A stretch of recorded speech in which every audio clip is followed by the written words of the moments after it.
I want to know what your thoughts are on the discovery side of AI defamation in this case. If you haven't heard about it, AI look it up. generated defamation. Like, what are your opinions on that, and how do we solve that? Yeah. How do we solve it? Who's right? Who's wrong?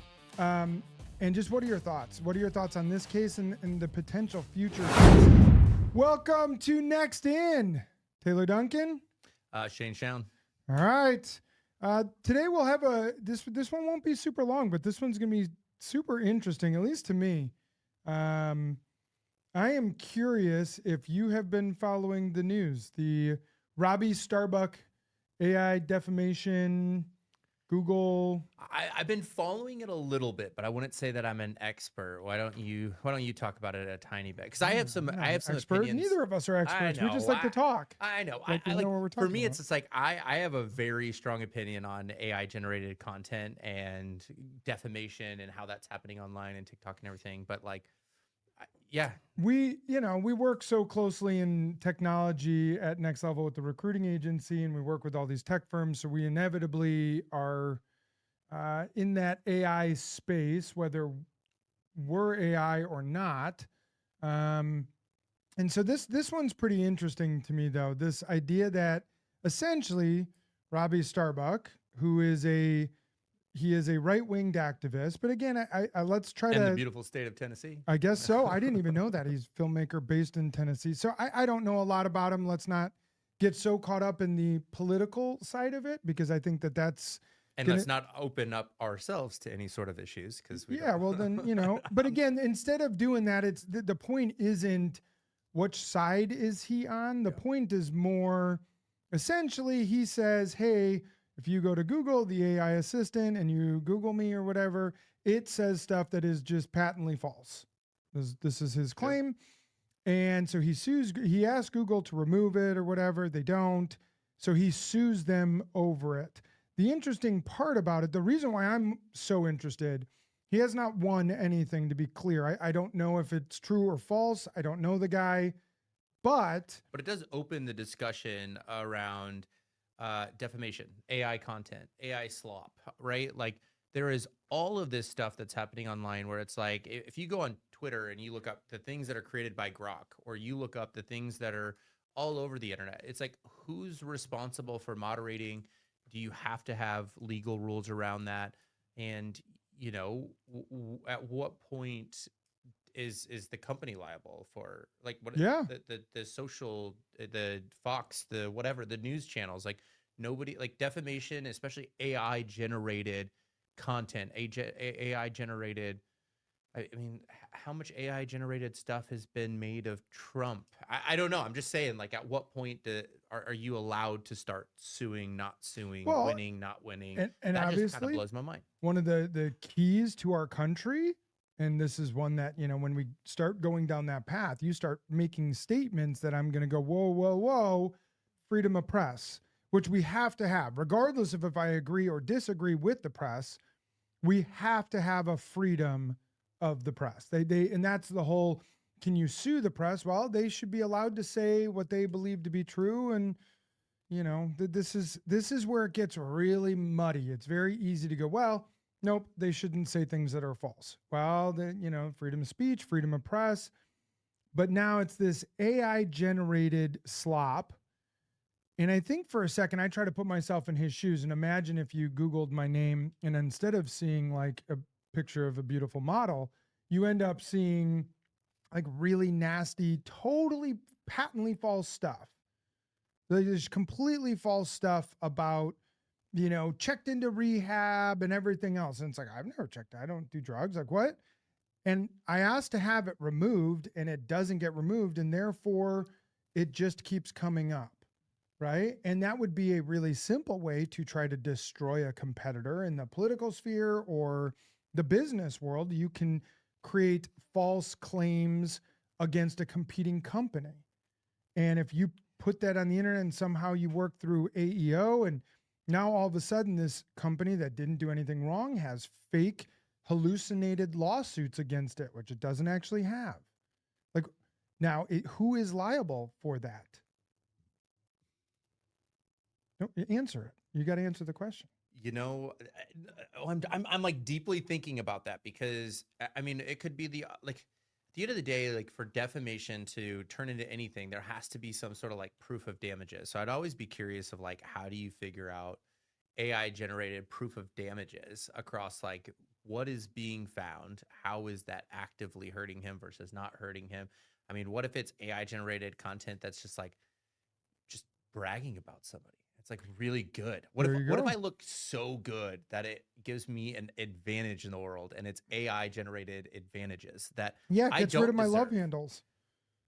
Yeah. That'd be awesome. Like I will say this, like some of the AI generated content that our marketing team has been making of me, like some of it, I mean, it's starting to get real, like realistic, and I'm getting my double chin again. But some of it, I just look freaking jacked, and it's kind of awesome, and it kind of makes me feel like I'm catfishing somebody on the internet, you know? Like I want to work with that Arnold Schwarzenegger looking guy. Yeah, yeah.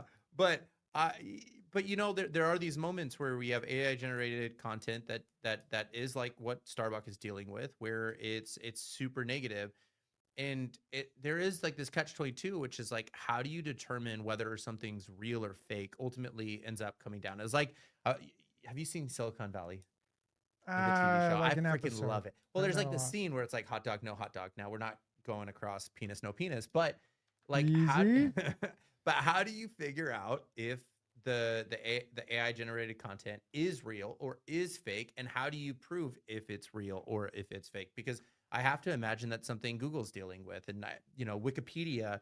A lot of the AI generated content for a long time was derived from the Wikipedias, the Reddits of the world, and if it's said enough, it is deemed to be True. true. Which again, Reddit is not exactly Encyclopedia Britannica, and neither is No, Wikipedia for that matter.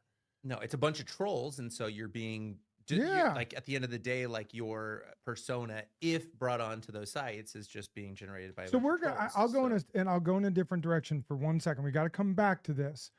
This is my true belief. Someone needs to make sure, and I actually had this long discussion in a men's group I was in today about this concept, which was when I was younger, maybe even before you, but maybe you remember this, when the internet was starting to explode and Google was exploding and everything else, everyone sort of assumed everything you saw on the internet was true. And if it said it on the internet, well, then it had to be true, right? And then that became the running joke of like, oh, is it true because you read it on the internet?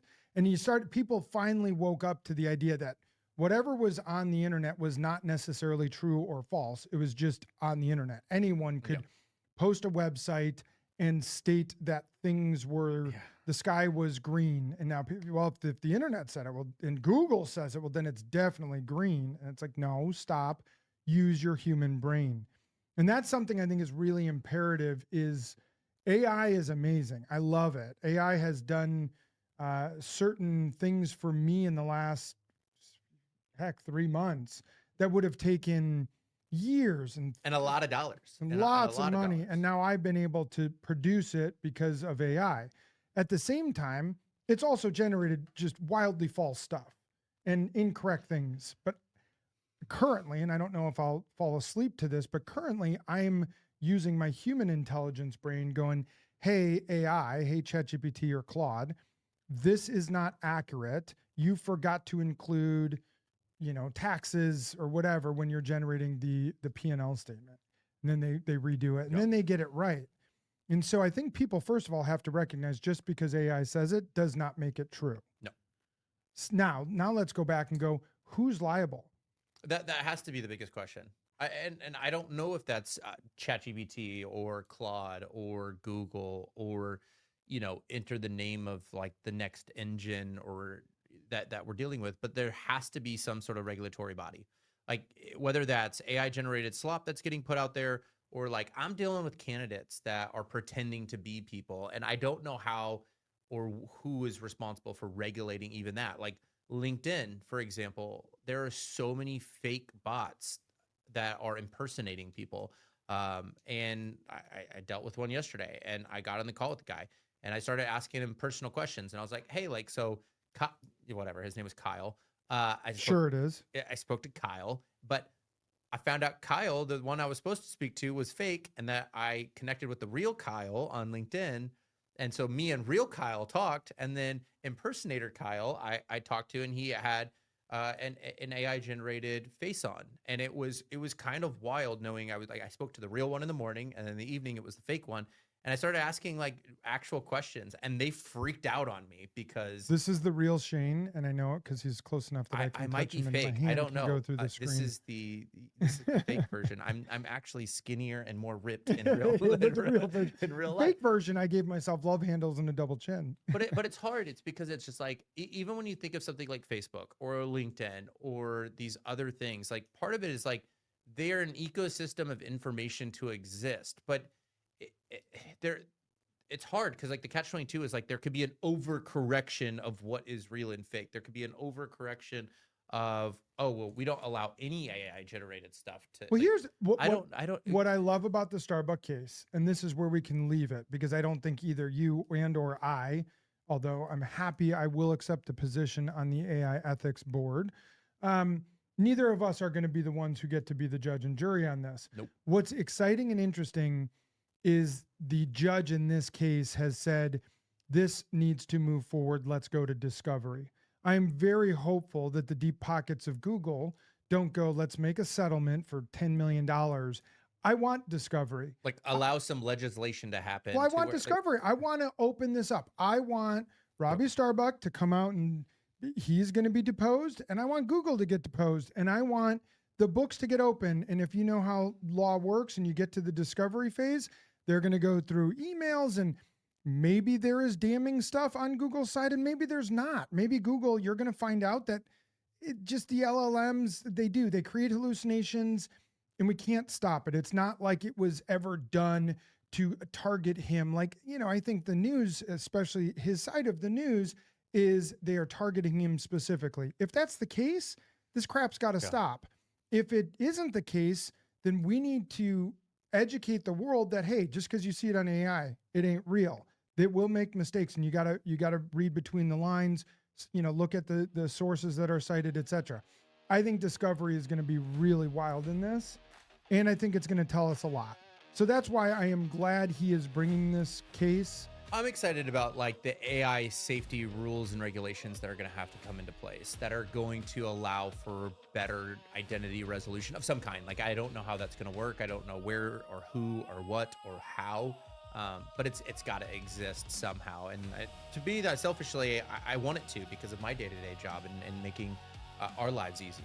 Well, let's just make sure that they are not allowed to plead the fifth like Fauci did 114 times yesterday, if you saw that. So that was pretty wild. All right, so we don't need to go down that rabbit hole. But I want to know what your thoughts are on the discovery side of AI defamation in this case. If you haven't heard about it, AI-generated defamation. Like, what are your opinions on that, and how do we solve that? Yeah, how do we solve it? Who's right? Who's wrong? Outside of me being right. And just what are your thoughts? What are your thoughts on this case and the potential future cases? Or maybe you've heard of people who have actually had small bits of defamation through AI, maybe for their company being cited incorrectly or so on. So this is really wild. I'm excited to see where this one heads. AI defamation, very different, very new, very 2026. Let's see what happens. All right. Well, hey, everyone, comment, like, subscribe, do all the stuff that you're supposed to do, and we will talk to you guys in a couple of days. Bye.